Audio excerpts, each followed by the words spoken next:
Welcome to our channel. Today we how to use Salesforce Marketing Cloud for automation step by step clearly. To begin using Salesforce Marketing Cloud for automation, log into your Salesforce Marketing Cloud. Navigate to the Automation Studio from the main menu. Once in Automation Studio, click on Create Automation. Select the Scheduled option to set up a recurring automation. You can also choose Triggered if you want the automation to run based on specific events.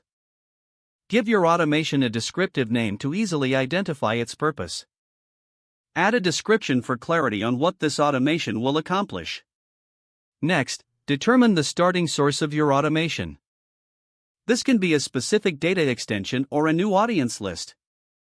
After selecting the source, choose the frequency for your automation. You can set it to run daily, weekly, or monthly, depending on your needs. Once you've configured the schedule, click on Next. Now, add activities to your automation by clicking on the Activities tab.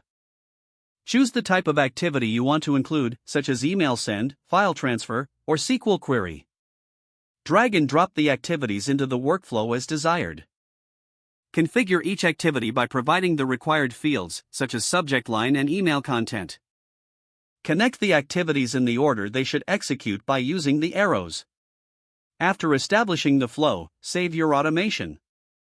Click on Validate to ensure everything is set up correctly without any errors. Once validation is complete, you can activate the automation by hitting the Run Once or Activate button. You will receive a confirmation that your automation has been activated successfully. Monitor your automation's performance by checking the reports within Automation Studio. Make necessary adjustments based on performance metrics to optimize results. To make changes in the future, return to Automation Studio and edit the existing automation as needed. You're now equipped to effectively use Salesforce Marketing Cloud for automation. If the page does not load, refresh the browser or try again in a private or incognito window. Make sure you are using the correct email address, then retype it carefully to avoid small typos.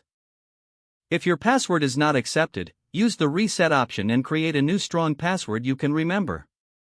Check your spam folder for verification or security emails, then complete any requested confirmation steps. Enable two-factor authentication if available to improve account security and reduce unauthorized access risk.